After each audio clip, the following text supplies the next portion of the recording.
Ok, c'était incroyable, t'es choqué. Bon, salut à tous, bienvenue sur la chaîne, ou bienvenue dans le dernier épisode, l'épisode final de la série Wednesday. C'est le dernier épisode de la série, C'est juste, c'est les émotions en fait. J'ai pas les mots, je suis sans voix, je viens juste de le voir à l'instant. Je suis réellement sur le cul, genre vraiment, c'est un final de fou furieux. Waouh. On va recommencer. Ok, on va recommencer avec les bases. Donc Tyler se fait kidnapper. Mercredi l'interroge avec d'autres élèves, etc. C'est hyper intéressant. On est toujours sur le fil du rasoir. On veut savoir si c'est bien la réponse. On veut être sûr à 100%. On a le stress, on a vraiment le doute jusqu'à la dernière seconde où mercredi perd finalement, et le passage où Tyler vient la voir et lui dit qu'est-ce que ça fait de perdre parce que t'avais raison depuis le début et c'est moi le méchant. Waouh, vraiment il vient et il fait genre bah ouais t'avais exactement raison mais tu peux pas le prouver donc bah va te faire foutre, et juste bah waouh, c'est ultra ballsy et ça montre que les gens parmi vous qui suivaient éventuellement la thèse comme quoi Tyler c'était lui le monstre, bah vous aviez raison les gars. Et donc ça c'est cool, on a trouvé la marionnette. Et alors je vous montre un truc vite fait, regardez ce qui est marqué sur mon petit cahier, tac, hop. La psy is Laurel Gates. Hop.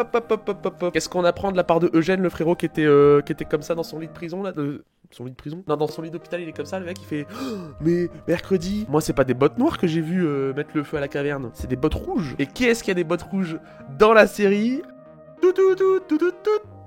C'est la putain de prof de bio, les gars.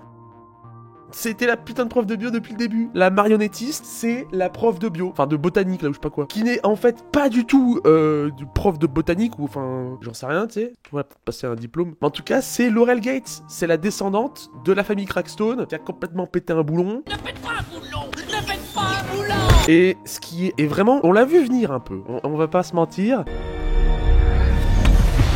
Et là, Manu, du prochain épisode, je veux que tu fasses un insert. Si c'est la vraie réponse, trop fort, juste le boss. Elle était trop sympa depuis le début. Et en fait, tout s'explique maintenant. Tout s'explique, c'est ça qui est ouf. Le but de la prof, c'est quoi? C'est de faire revenir Joseph Crackstone en utilisant de la magie. À la question pourquoi la créature n'a pas tué mercredi plus tôt, eh ben c'est parce que la prof de bio, elle en avait besoin pour le rituel machin bidule. Donc c'est incroyable, ça répond à cette question-là. Et elle y arrive. Elle arrive, la prof, à ressusciter Crackstone avec les bouts de cadavres dont on avait deviné l'utilité il y a quelques épisodes. Avec le même système que Frankenstein, donc les éclairs, le machin, qu'on avait vu venir avec le livre de Frankenstein, parce que c'était des petits foreshadowing, donc on l'avait vu venir, ça c'est trop cool. Et let's go quoi, l'ancêtre Crackstone revient, genre le mec est de retour. L'introduction du personnage est incroyable, même si je trouve que, enfin il a l'air un peu ridicule, je trouve visuellement il est un peu ridicule. Genre, il fait pas très peur, il fait un peu rire même, enfin moi il m'a fait un peu rire. Et d'ailleurs ce qui est bizarre c'est que pour un normie qui déteste les marginaux, il utilise de la magie. Alors ça j'ai pas compris, si quelqu'un peut m'expliquer, parce que je ne comprends pas pourquoi en détestant tout le surnaturel et le supernaturel, bah lui il utilise de la magie. Ça je ne sais pas, je n'ai pas compris. Donc c'est trop cool, il y a Goody qui vient, qui fait une petite tour de magie sur mercredi, vraiment trop cool. Quand Jenna Ortega arrive à jouer deux personnages de façon incroyablement parfaite, c'est vraiment nailed it. Donc enfin vraiment c'est un épisode de fou furieux, il y a des réponses à tout. Crackstone il arrive, il fait ouais machin bidule, je vais tous vous dégommer, il fout le feu partout. Il fout le feu à un arbre qu'on voit d'ailleurs dans l'intro de la série, parce qu'en fait l'intro de la série n'est mise qu'au début, enfin au premier épisode et au dernier, que j'en ai remarqué. Et dans une des boules de cristal, on voit l'arbre qui prend feu exactement comme l'avait prédit la prophétie et comme on le voit apparaître à l'écran, littéralement en flammes. Donc j'ai trouvé ça plutôt cool, tu sais, si tu prêtes vraiment attention, ça permet de revoir la série avec un œil nouveau, c'est cool en vrai. Moi j'aime bien quand on peut revoir des trucs avec des détails particuliers auxquels on n'avait pas fait attention lors de la première run. Donc c'est trop cool, c'est hyper bien chorégraphié, vraiment. Le duel épée contre bâton, trop cool. Là Gandalf et tout, ils peuvent aller se rhabiller, frère, c'est un truc de fou. Ça envoie des flèches, ça renvoie des flèches, donc c'est trop stylé. Je comprends pas pourquoi Crackstone utilise la magie, I don't know. Visuellement, c'est le pinacle de tous les épisodes qu'on a eu. On a des plans magnifiques, vraiment, c'est un délire. C'est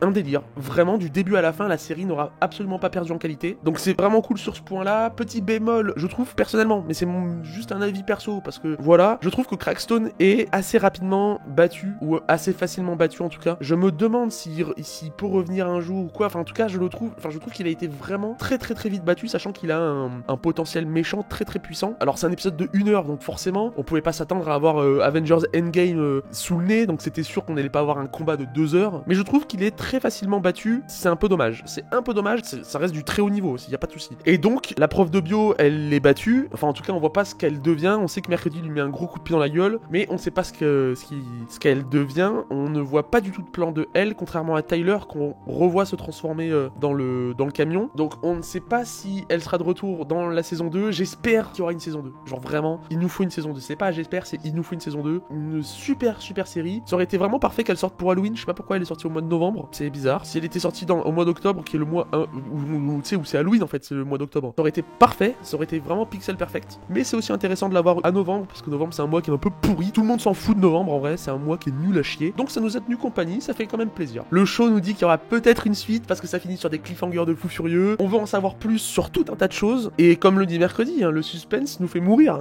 I know the suspense is killing you.